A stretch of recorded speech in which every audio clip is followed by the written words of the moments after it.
check out ESPN Film's newly released 30 for 30 podcasts. From the producers of our award-winning documentary series, this is an amazing collection of sports stories you need to hear to believe. Speaking of amazing, Delta Airlines and the Fly Delta app make your travel experience amazingly easy with real-time bag tracking, e-boarding, and passport scanning during check-in. And don't forget to download 30 for 30 podcasts to fill your flight with stories that will keep you coming back for more. Welcome to the Right Time Podcast. The Right Time with Bomani Jones. So I was on my way to leave out the house today, get ready to come to work, stop for some lunch, all that. You know how it is. And then it dawned on me as soon as I had left, man, I hadn't made any preparations for the eclipse. Everybody had been talking about the eclipse. I didn't really actually know when the eclipse was, and then people told me that the eclipse was today, and I'd heard about something like a path of totality. I thought everybody got the path of totality. Then I looked it up and saw that really only people who lived in places I have no desire to live in got the path of totality. And I got to say, not a fair trade. Not a fair trade. Like, I missed the full darkness of the eclipse, perhaps. Yeah, not trying to live where the sun was going, at least as far as I could tell. No, I did not do that part of it, but it was wild, man. I come out here, man, everybody trying to be part of history, I suppose. Had all these jokers just standing around in the streets of New York City out here with the eclipse coming, with these glasses that they spend money on. And Shannon, correct me if I'm wrong, when these glasses hitting folk for like $10, $15? Yeah, for some folks, depending on where you got them, 10, 15, yeah. You had to feel like you got, really? You paid $10 to $15 for these? Some people did. Yo, you got. That's all I'm saying, is that you got if you pay $15 for it. Because, I mean, I guess that allowed you to look directly at what this celestial event was, as opposed to just kind of dealing with the fact like, whoa, it's crazy dark outside. And it was amazing, because I feel like as a society in this era of the smartphone and everyone having content that is so personalized, we have lost the value of the commune, right? Like, we have lost the value of the idea of all watching a television show together, because we don't have to watch the television show together. But there's something to be said about everybody getting together the next day, because we all watched the television show together. We all knew that it was coming. Like, there's something to that. And the eclipse was something that everybody could do together. And so on one hand, I'm like, yay for the commune. On the other hand, I walked outside and saw them people looking up at the sun with them 3D glasses for the movie, and I'm like, man, y'all look like a bunch of dorks. And that was just my whole thought as I went out there. Everybody out here trying to get themselves ready for the eclipse. And, you know, I think I got in here about 1:30, 1:35, somewhere in there, and I saw some people outside kind of like, you know, getting their eclipse on. All right, you know, it's whatever. And then about 2:30, I was set to talk to Shannon about what was going on the show. So I went outside. I figured, hey, the eclipse here was supposed to be at 2:44. And so I came outside. Guys, you want to know something that is like a whole lot like an eclipse, but not quite as eventful? A cloudy day. You know what we got just in time for this moment here? Cloudy day. Wasn't a cloudy day before. Wasn't a cloudy day when I was walking around and it was hot as hell. No. Wasn't a cloudy day then. But when it was time for this eclipse, it was all clouds. You know, I got to give a special shout out, though, especially with you in New York, with all the folks, the street hustlers out there selling these knockoff eclipse glasses. Because as a purchaser, if you're buying them, how do you know that they're knockoffs? You won't know until you know, right? Well, I mean, I do feel like if the man is selling you glasses and incense at the same time, there's a distinct possibility that these are not licensed by the Food and Drug Administration or whoever it is that licenses these sorts of things. But I found the eclipse over here to be a little bit of a bummer. Pink Floyd's eclipse, greater than this eclipse. I'm looking at it now, man. People got these pictures up of them catching the clouds right when the eclipse was supposed to come. America losing all kinds of productivity right now because the clouds came.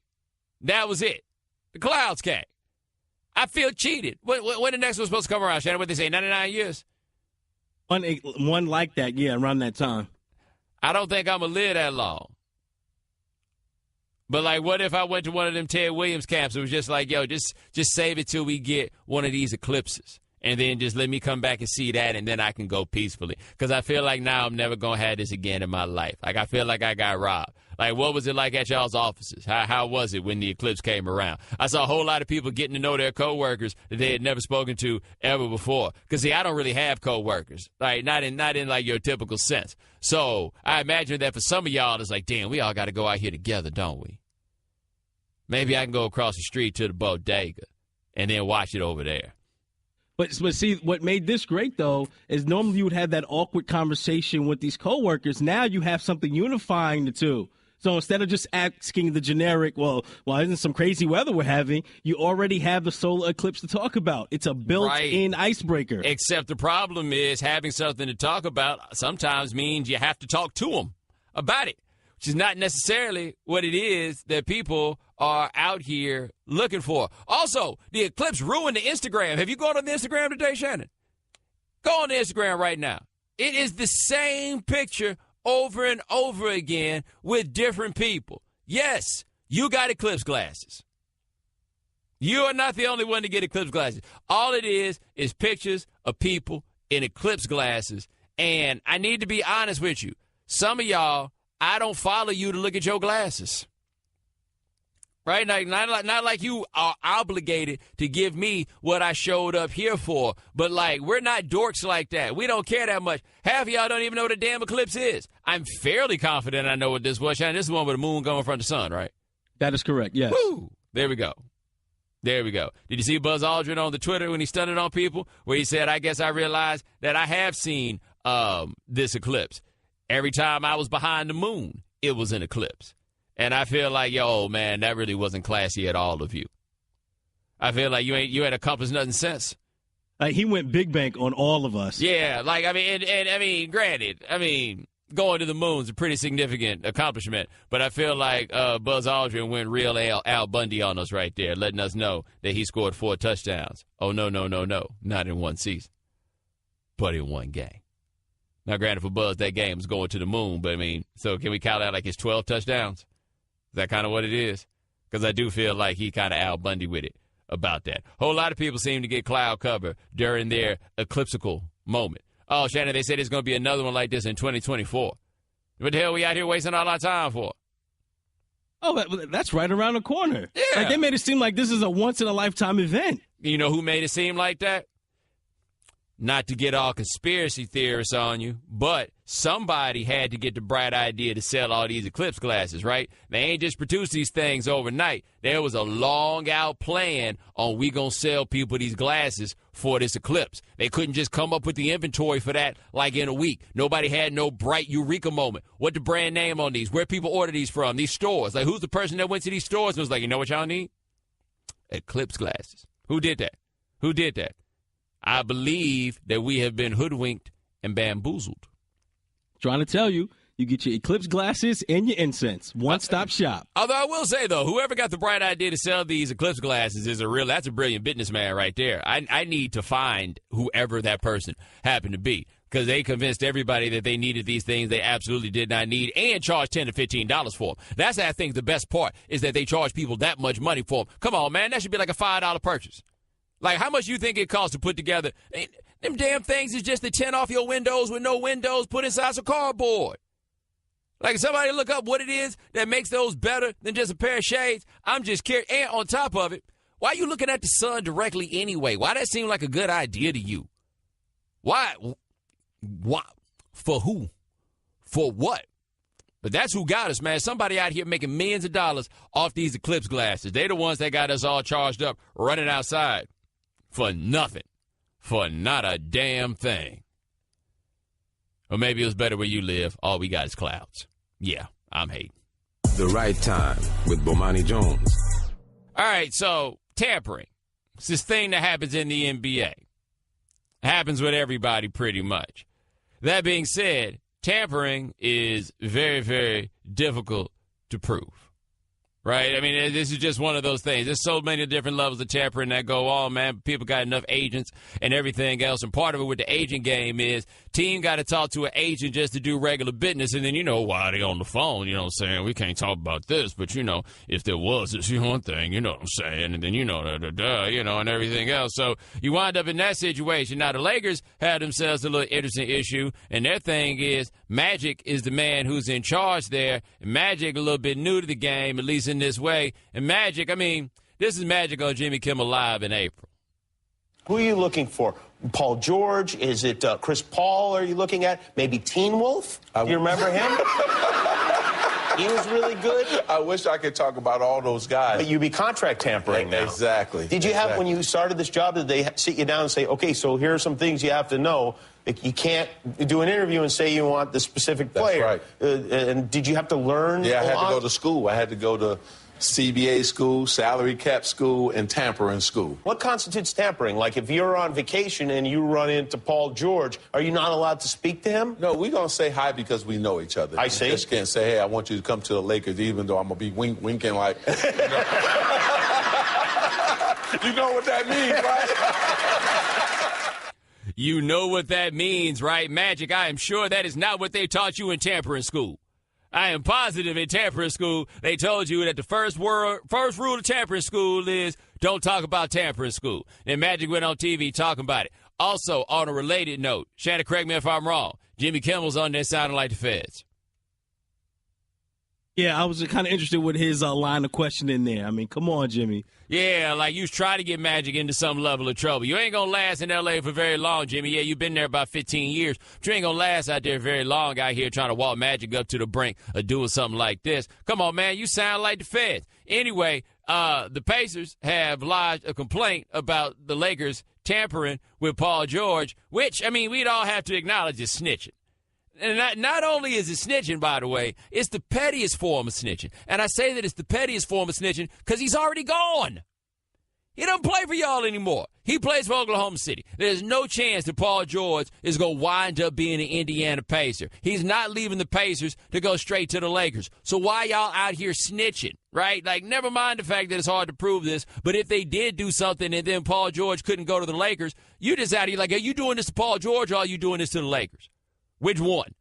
Because there's no way to look at this and not think they out here trying to do something to somebody, right? And again, this is difficult. Here's Adrian Wojnarowski talking to Randy Scott on the 11 a.m. Sports Center. If it was shown that there was an agreement in place, a side deal for Paul George to sign with the Lakers once he became a free agent next year, they could restrict the Lakers from either trading for him this year or signing him in free agency. But that is a very unlikely scenario. There is a tremendous burden of proof. It is hard to prove tampering, and that's why it is rarely investigated in the league. And in rare instances have there really been anybody caught and there being severe penalties.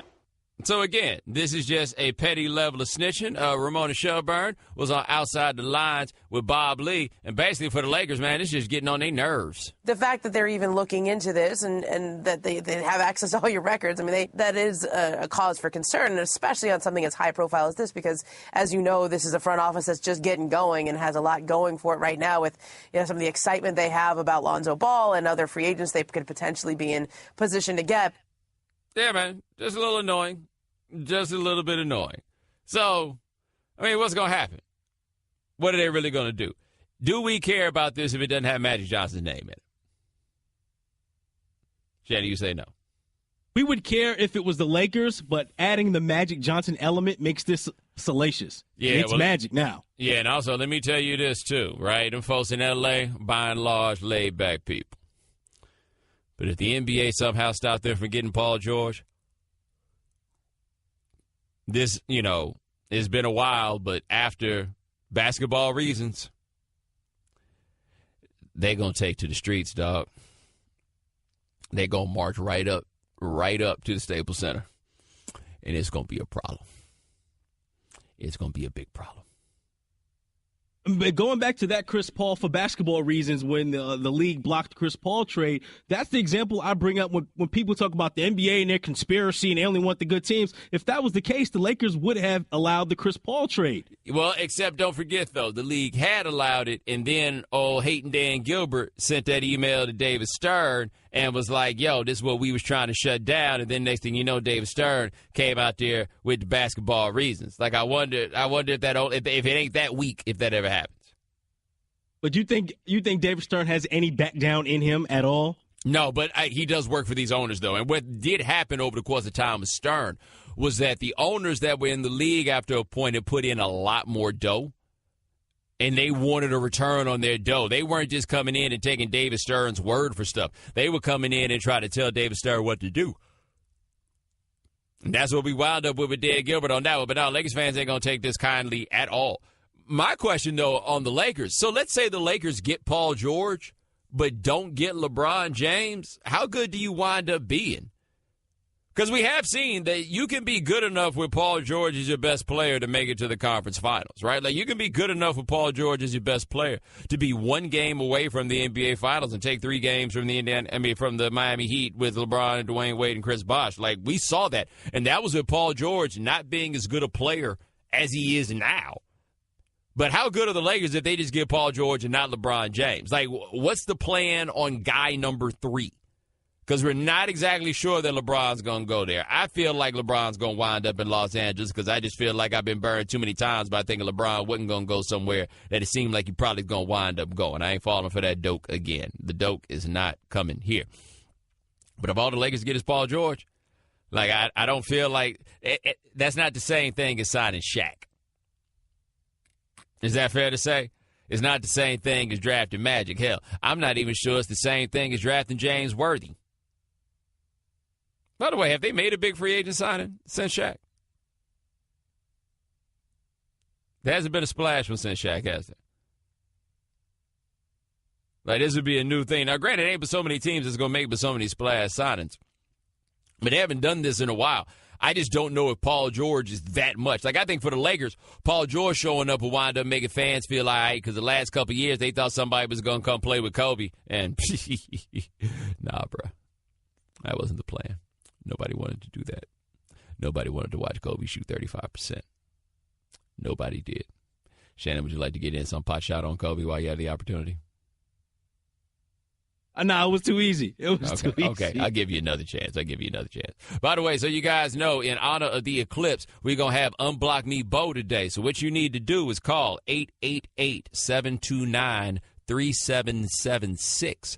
Once you do that, call in, tell the homie Nuno what it was that you did to get blocked, and then at 6 p.m., we're going to have the segment where somebody winds up getting unblocked. They're even going to let them talk on the phone about it so they can, try to convince me that they didn't mean to do what they knew damn well they meant to do. 888-729-3776. DJ Mike Hitman, what's going on? Hey, Bo, let me explain something to you. I believe he did tamper. And let me tell you something about tamper. Tampering just ain't about being a ball player. It's about messing with somebody else's woman. When your back turn, you see how he winked his eye? I got you, baby. Come with me. That's tamper. I don't trust him. I would never trust Magic Johnson. He just getting out the violation code. Say, if you got a fine woman, he going to try to tamper with it by winking his eyes at you, knowing you looking good. My name is Matt. Come on, Bo. You know he tampered with her. Because any man was on Jimmy Kimmel wink like that, he try to get a woman. That ain't no wink to try to talk to a man. Men shake hands like, call me, bro, or bun spit. That's a wink to get to a woman. And, yeah, he's tamper. I don't trust Magic. Fan him. Mike, how you decide Magic just a dirty Mac, man? Let me tell you something, Bo. I was on a boat, right? And I was on my boat party. And my girl looking good. Just the first thing y'all say, hey, you got a nice looking. You don't say those things. See, Bo, you don't say those things.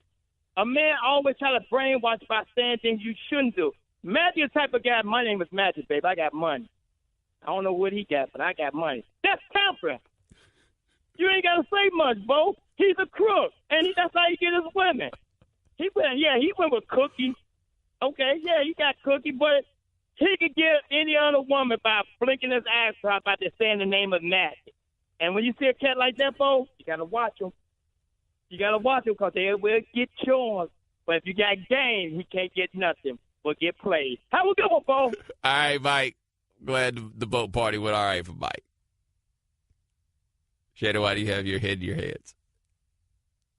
Because it made all the sense in the world. Mike's logic made all the sense in the world. Because now I looked at that clip of Magic doing that wink. Totally different now. Hey, man. The Right Time with Bomani Jones. All guests join us on the Shell Pennzoil Performance Line. Just like our next guest, covers the NBA. You may have heard of him once or twice. His name is Peter Vezzi. Now, Peter, when did you first get wind that the Pacers wanted to file these tampering charges against the Lakers for Paul George? About 5 minutes before I wrote it. You still there? Yeah, I'm still here. I mean, I can see that. I guess for one, it seems why are the Pacers so intent upon this when they didn't have any chance to keep Paul George in the first place? He's gone already. It seems kind of odd that they would make a decision to push this, other than just because they're mad. Why do you say that? I mean, they were forced, they were coerced to trade him for less value than he's worth. Everybody killed him for the trade they made. That's ridiculous, also. But, yeah, I mean, if they think and if they can prove that the Lakers, had tortious interference with a contracted player, like any other contract in that situation, if you interfere with it, you are liable for something. And, they might be able to get a draft pick out of this. And they might be able to force the league to suspend Magic Johnson and Jeannie Buss and Palinka and the trainer and whatever they might so yeah, he was gone, but when you start announcing stuff that I'm not signing next year, and the player can do this, I'm not going someplace, I'm not coming back, I want to play for the Lakers. Damn well the Lakers have said something to him that he knows exactly what's available to him. He knows he's going to. Am I going to get a max contract? Yeah, we'll give you a max contract. Something went on underhand. Come on, logically. All right. Even talking logically, we're talking to Peter Vezzi. The idea that they were coerced, at least from here, seems like a stretch. And the reason I say it seems like a stretch is even before Magic took the job, we were hearing that Paul George was going to play for the Lakers. I know I was hearing it as far back as the All-Star break that he was going to play for the Lakers. So were they really coerced? Hearing it, and then having your player and his agent come out and say it when there's still a year left on his contract, when there is room to negotiate with 29 teams, that's being coerced. Yeah, it is. It really is. Well, whatever, it is. So, I mean, you can debate it, but you know what? If the league didn't think there was something here, you think they're going to waste their time and hire an outside firm and investigate it and take weeks and weeks to do this? And now it's embarrassing to everybody involved, with the Lakers anyway. But even the league itself. Now you got two fraternity brothers who are, conspiring. One's conspiring against the other to get players. And look, we haven't. This is only the beginning. When this is proved or disproved one way or the other, what's next? LeBron? Have they had any conversation with LeBron? Will he be joining Paul George, his friend, next year? But that's a different situation in that LeBron hasn't said anything about he wants to go somewhere. He didn't say anything. He might re-sign with them. Who knows? So it's going to be difficult on that score. But next summer, let's see where LeBron goes. All right, we're talking to Peter Vezzi here on The Right Time. Now, how much did Magic Johnson's interview on Jimmy Kimmel factor into the Pacers deciding to push this forward? I have no idea. I don't, just as an outsider, I would say nothing to do with it. I believe it was information that had Magic speaking to George. He didn't speak to him on Jimmy Kimmel. You can wink all you want, but I don't think that's going to prove anything. But that was silly of Magic to do. You're in a position of a president of a team, and you're getting on there and being stupid. He wants everybody to know that. I really, I didn't talk to him, but what, I really did. Stupid. He's got to get a new, a new identity here about him. Now, how difficult will it be for the league to demonstrate that tampering took place? It'll be very difficult. Very, very difficult. I don't really know how they can do it unless they find a smoking gun, which would be a piece of paper saying that they had this deal. There was an email, that there was a telephone calls back and forth to between the agent and the team, or George and Magic or whatever, whatever they find. It's going to be very hard to find documents like that. The only reason, and I pointed this out a number of times today, that the only reason that the Timberwolves were caught, tampering with their own player, and look what it cost them for tampering with their own player, for trying to circumvent the cap on their own player. It cost them, in the end, 3 number 1 draft picks. Their owner and general manager were suspended for a year, as was the team lawyer, and they were fined $3.5 million, and Joe Smith had to go somewhere else. That was the good news. But, so this, can you imagine if they found something here? You would get all that. You would get all that and more. You really think that would be all that? Because my thinking would be that it's more important for the league. Like what they did with Joe Smith seemed to be above and beyond what goes on in the NBA. Like levels of tampering seem to be pretty common, but going above the cap and actually being dumb enough to write it down seemed to be a little bit more egregious than what's going on with Paul George. Well, I just said to you, if they find something that was written, that's as egregious as it gets. But even if it's written, you said tampering. Tampering goes on all the time. Yeah. Well, there's 2 times that they've one time with Karolinko, and this is the second time. So it might go on all the time, but it takes an owner to turn on another owner and make a complaint. And that's what happened this time. And that's what happened with the Nets, with Karolinko. Minnesota complained.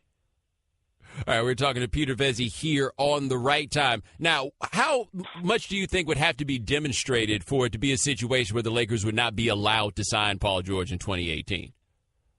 If they find out they tampered, he's not coming to the Lakers. There's no question about that. They tampered with him? Forget it. It's like I pointed out this morning to some radio station. It's remindful of the Knicks when they signed George McGinnis. When they weren't allowed to, he belonged to the Philadelphia 76ers. At the time, he was playing for the ABA Pacers. The Knicks signed him, just arrogantly signed him. The league says no way, and it cost them a number 1 pick. And then he went to Philly. Wasn't allowed to stay with New York.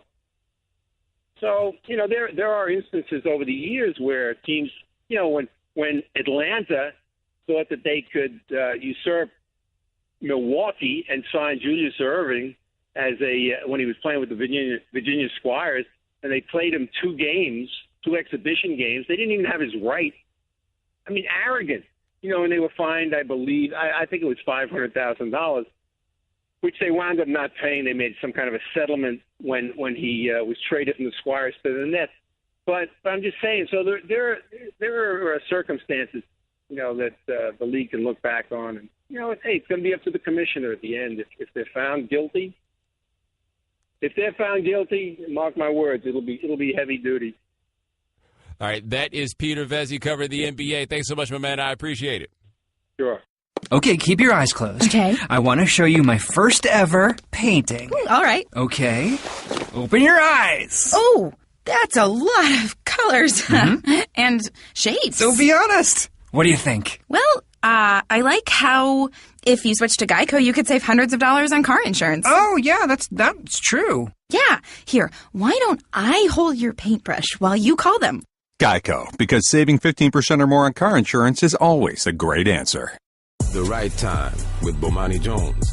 Hey, look at these white guys in the NFL getting a little close to the revolution. Not like an actual revolution, because the black dudes ain't really talking about no revolution necessarily either. But, we've had these national anthem protests of various sorts, and now people are using the national anthem to do all kinds of different things, right? So one of them, Chris Long, was that last week? Chris Long stood with Malcolm Jenkins. So Malcolm Jenkins had his fist up. Chris Long came and stood with him. And I know that Long had been trying to figure out how to demonstrate that he's an ally to the cause without trying to be up front for the cause necessarily, right? So Jenkins is standing with the fist up. Chris Long is standing there with the hand on his shoulder, and it wound up being a powerful display. Also, of course, because Chris Long is from Charlottesville, and the Charlottesville thing, all of that.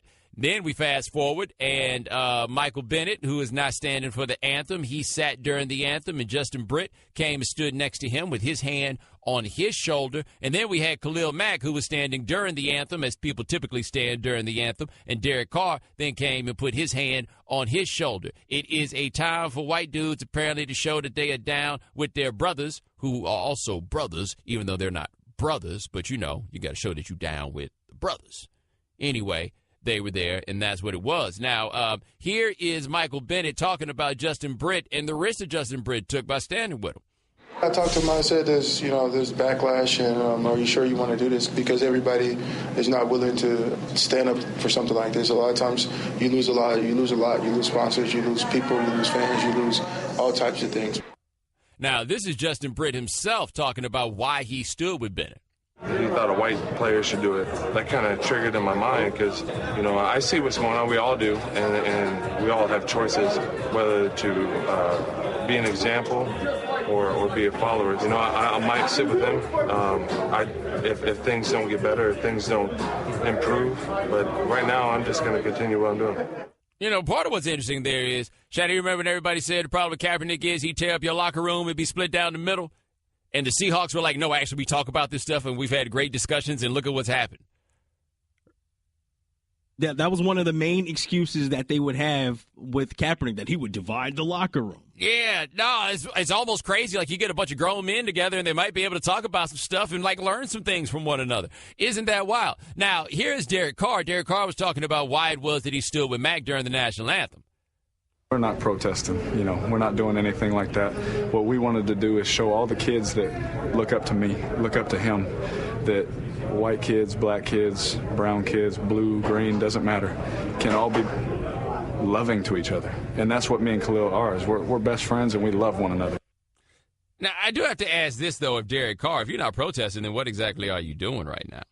Right? Because I do think there's something to be said for the message that we could all love each other. But that's what people have always said, that football was all by itself, that you didn't need an additional display to demonstrate that, right? I felt like that seemed to me kind of like Derek Carr's like, yo, man, I got to do something, but I really ain't trying to do too much necessarily. So how do I go about doing this? And Derek Carr is a man who's pretty strong in his faith and everything else. So I think that this fell in line with just the way that he generally sees things. And I think on one hand, it is really dope that we're seeing this where you got these white dudes who recognize that there's an appearance of division for one reason or another, and they want to do their part to kind of bring those things together. That being said, I hope that some of these cats have an understanding that, look, man, putting your hand on Khalil Mack's shoulder, for example, that ain't really doing nothing. That's not really going that far. One thing I'm finding in the course of this is there are a bunch of white dudes that seem to want to get patted on the back for doing absolutely nothing. Shannon, did you know that the people in Boston are mad at me again? Oh, wait. What happened now? What happened now was they had to march in Boston over the weekend. The Nazis, they thought the Nazis were going to show up. The Nazis did not show up, and you had tens of thousands of Bostonians showing up to show their opposition to the Nazis, which I think is kind of cool. But, of course, that meant that you had a whole bunch of people from Boston who thought that the most important thing in that moment was to come see if Bomani sees how not racist they are. And I'm like, hey, man, saying we're not down with the Nazis is not the boldest statement in the world. It's just not. This country, the World War II was 1941 through 1945, which is to say that our country demonstrated clearly that it hated black people and Nazis at the same time. It can do both. We have demonstrated that we could be a multitasking nation in that sort of way. You can, in fact, do both, right? But the idea is that people, so many of them, feel like they should just get a pat on the back for this little bit. Basically, we don't hate you. And that's supposed to be good enough. And that's a pretty, that's a low bar.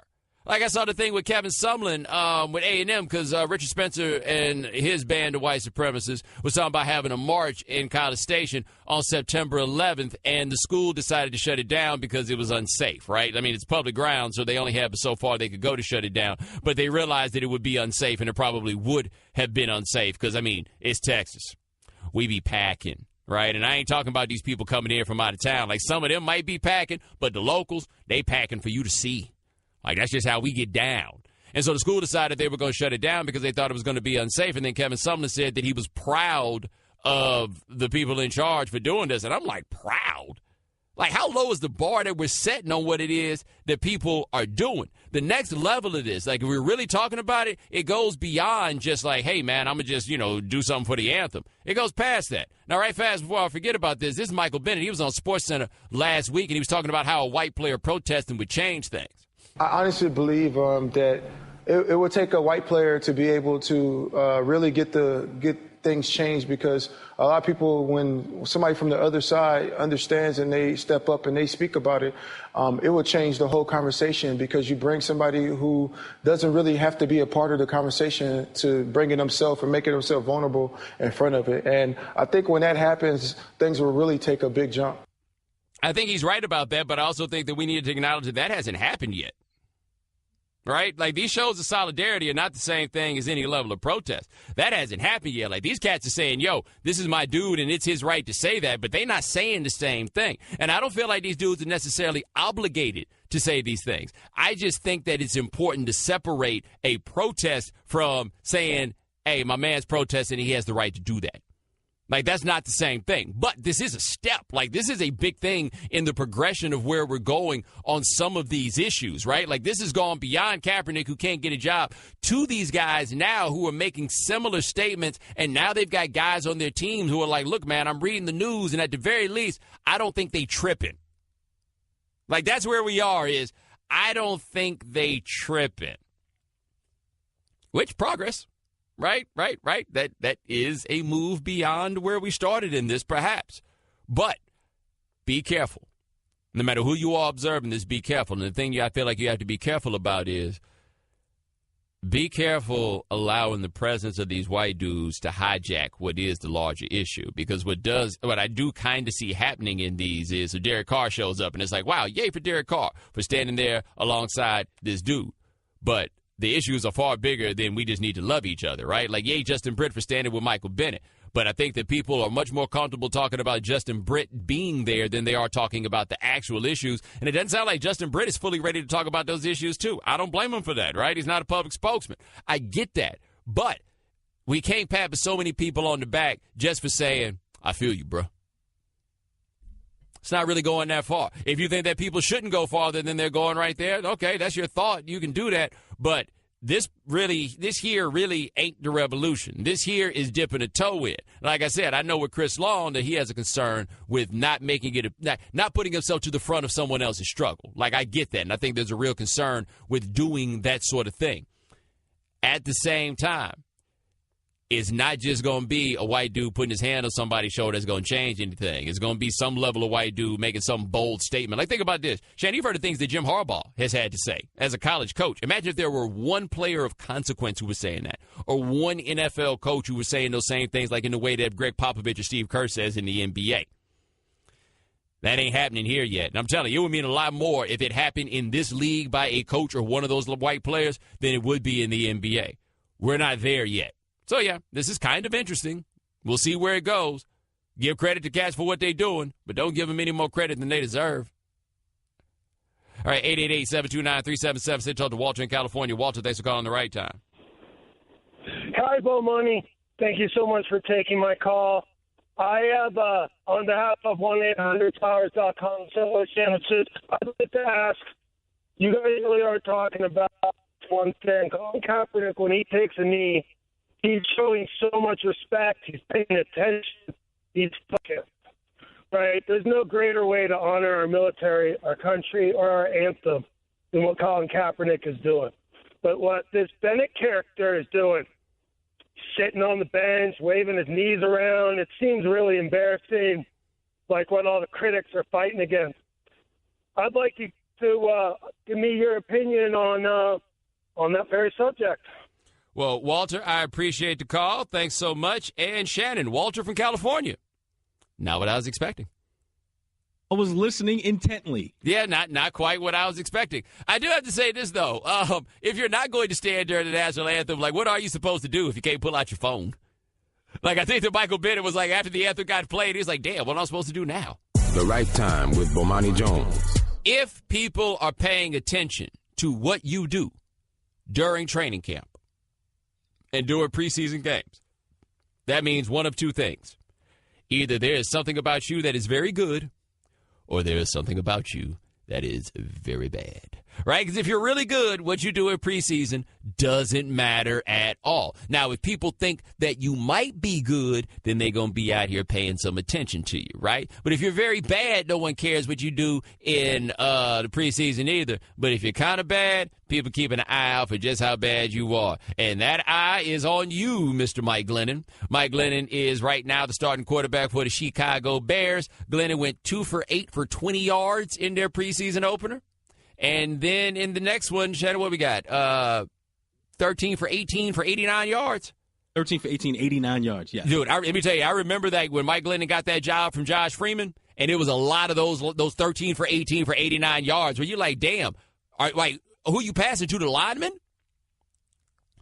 Like, who are you? What plays are y'all calling? Are y'all running out of the goal line set? Like, how 18 attempts and all you got was 89 yards, right? Like, we've seen this from Mike Glennon. Trubisky played most of the second half, 6 for 8, 60 yards, and a score. I have no idea if Mr. Trubisky is actually good because I don't know what to take of it when somebody plays well in the preseason. But when you play bad in the preseason, I know what that probably means. That means you probably stink. And Mike Glennon, once again, is about to get chased off a job that he was sure was his. How many times has Mike Glennon been chased off of a job that he was sure was his? Now, Shannon, you and I have been hearing about Mike Glennon now for what, almost 10 years?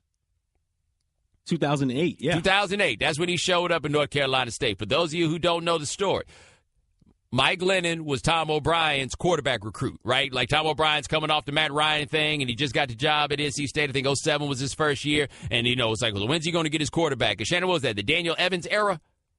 Yeah, unfortunately. Yeah, like that. That's what we had going there, right? Okay. So he gets Mike Glennon, and Mike Glennon's going to redshirt because he needed to physically develop. But I remember I was taking phone calls that year for fans, and all they wanted to hear about was Mike Glennon. All they wanted to hear about was Mike Glennon, no way. That's all they wanted to hear about. The thing was, NC State had this 2-star quarterback that had come in. He was a redshirt freshman, and they figured he would just hold it down until Mike Glennon was ready. And that guy's name was Russell Wilson, and he held it down until he was ready to go. And then Mike Glennon got the job, got to play for a couple years. That was cool. He wound up going to Tampa, and the plan there was really for him to supplant Josh Freeman, as Josh Freeman set his own career on fire, right?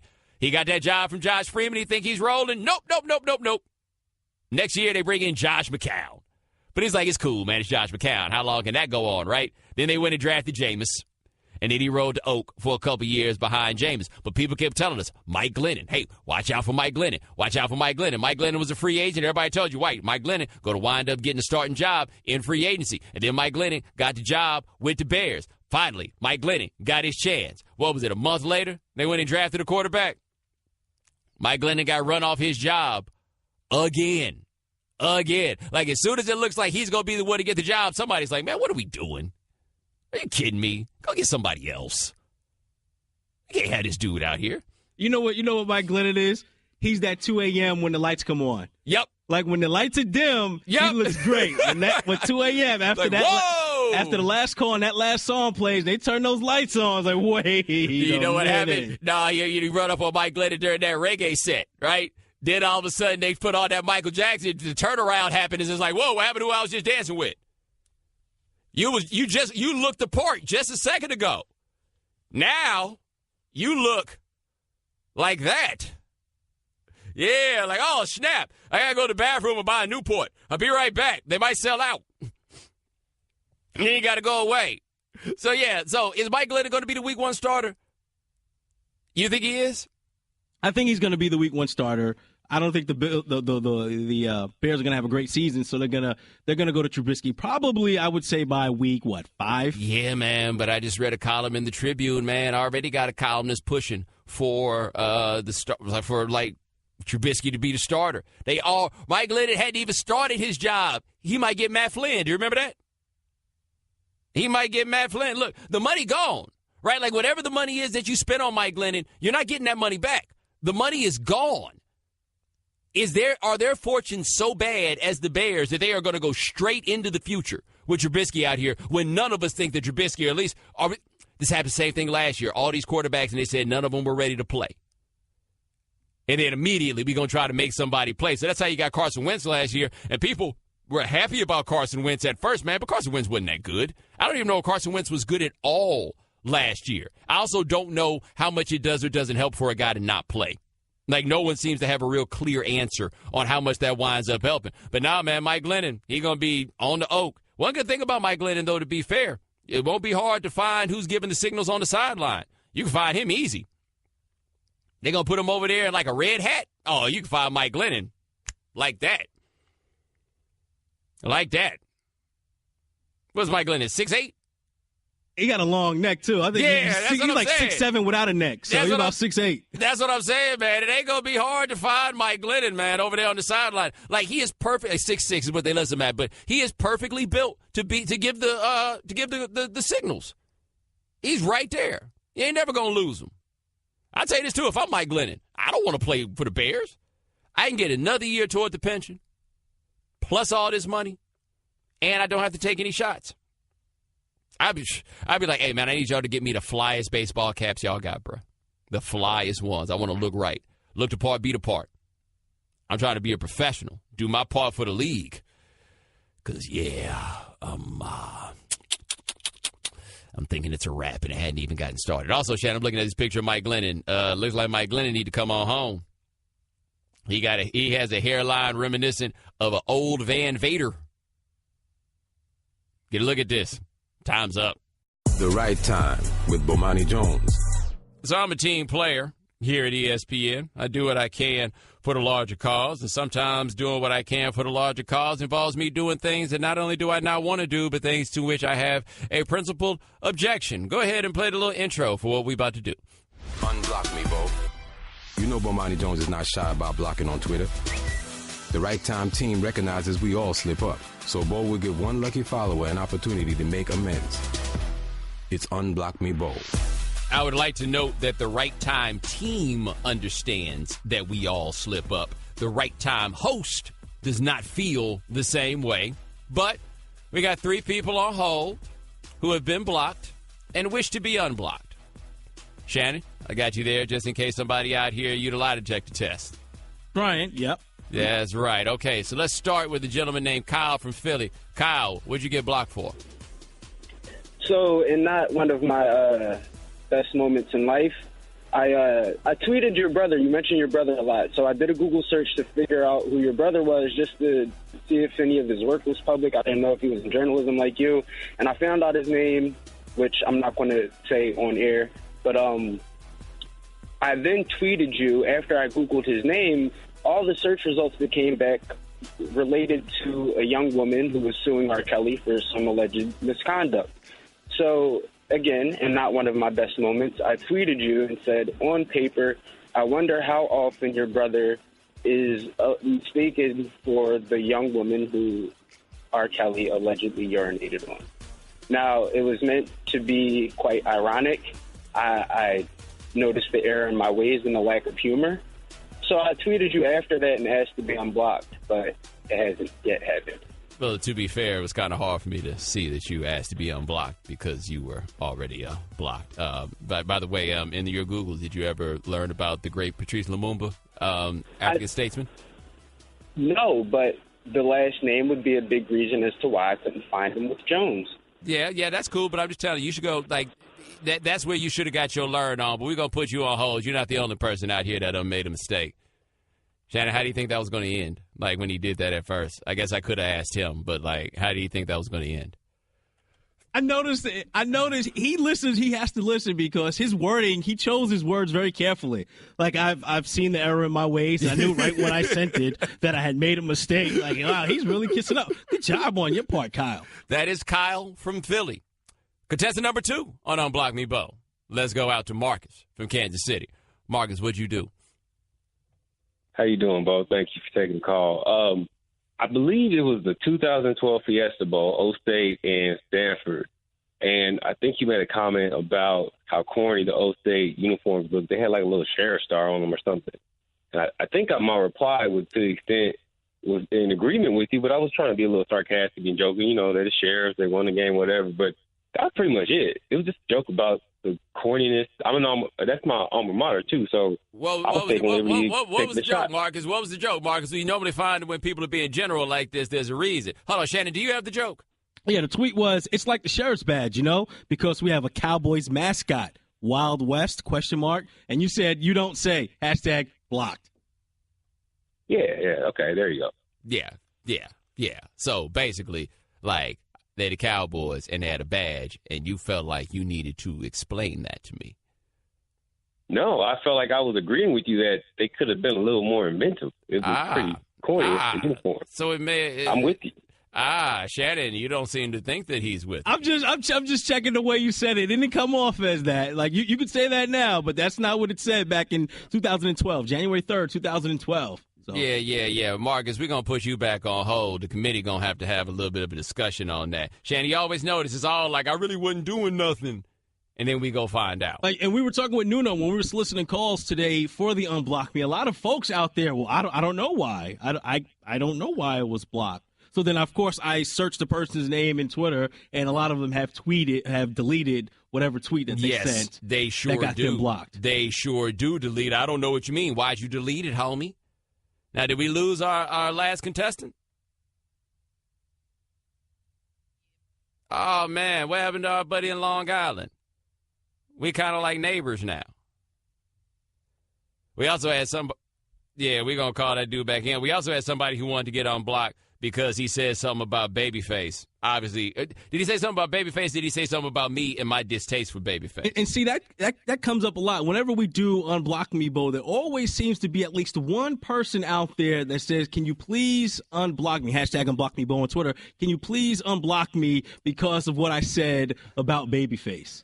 I just don't see why Babyface the hill they want to die on, because they know that I don't have a sense of humor about this Babyface thing. Babyface is wildly overrated, and if you think that Babyface is a songwriter, you wouldn't know a good song if it kicked you in the crotch. That's how I feel about this when it comes to Babyface. And they know I feel this way. Why would you fight this fight? Which is pretty hard for me because I'm a Babyface fan. But, but understanding after speaking with you, going back and actually listening to the lyrics and reading some of the lyrics of the song, I was like, wait a minute, that's a bit simplistic. Yes, it is. I mean, it might be a dope song, but it wasn't very deep when you. And I allow you to be a Babyface fan. Just don't come bring this drama to me. I have established where I'm standing. I ain't trying to change nobody's mind. I'm not telling you what you should think. I'm telling you what it is. That's what I'm doing. There's always somebody that always wants to be a problem. Who was that? Sean and Riley?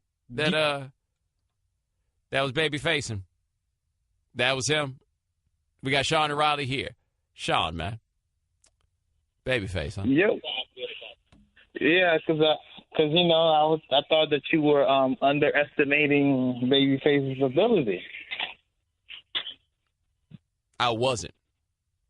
Have you come like you don't realize that Babyface out here spitting that whack? Like, you didn't take no time to go back and listen to them Babyface songs and be like, how long did it take him to write that? 1 minute, maybe 2?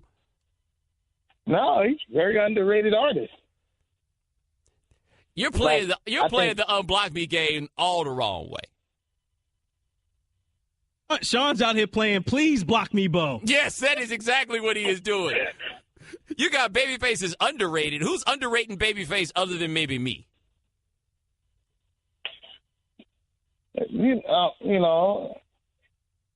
Not like intentionally. Yeah, see, Sean, we're going to put you on hold. Shannon, can I tell you everything you need to know about Babyface?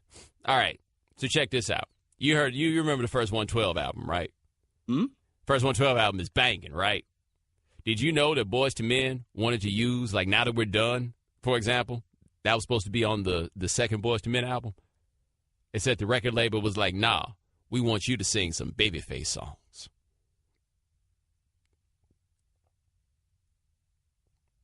Yes. Name one of them Babyface songs on there that's as dope as what's on the first 112 album. See, that's what happens. All right, well, it seems as though Sean essentially has eliminated himself here. Yeah. I don't even know why he's here. So the two contestants here on this edition of Unblock Me Bo are Kyle from Philly and Marcus from Kansas City. All right, now Marcus from Kansas City is the one who I found to be condescending, talking about their silly little sheriff badges, making the whole team look like 5-0, which is very difficult to explain to your friends in some neighborhoods. Your man Kyle from Philly, what was his mistake? He looked up your brother's name. That's right. He kept asking about my brother, like, being urinated on. Do I have that right? Something with R. Kelly. Yeah. Details, schmeetails. But basically, he asked me about whether my brother had been urinated on. All right.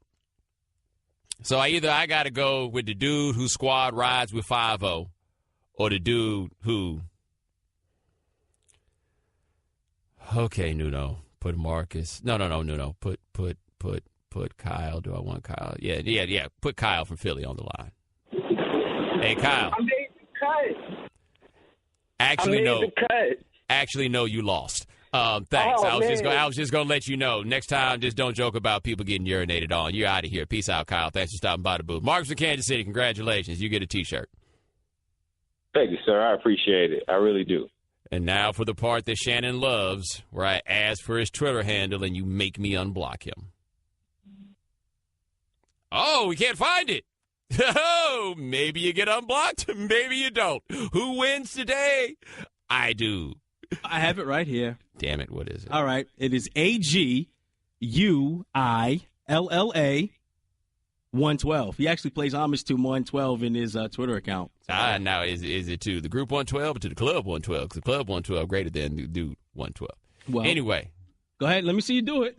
I want to see you type it in, and I want to see you unblock that dude. And I will actually hit him up. I will DM him, and he will get an official The Right Time with Bomani Jones Unblock Me Bo T-shirt.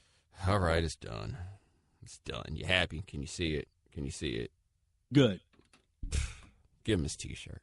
The Right Time with Bomani Jones. Preseason AP college football poll came out today. Alabama is number 1 in the poll. Ohio State number 2. Florida State is number 3. On the line to talk to us about it is Booger McFarland. Now, Booger, how much stock do you take in the preseason polls? Not a whole lot, Bo, because a lot of this is based on reputation. Just like Alabama, they got a lot of questions, but because of Nick Saban's reputation, we're giving them the benefit of the doubt. So nobody has seen any of these teams play. They're all scrimmaging behind closed doors. So this is just what we think. So I'm not placing a lot of stock in it. So where are your questions when it comes to Alabama? Well, I think the obvious question marks have to be what we saw last. And we saw a defense that got tired. They got physically beaten against Clemson.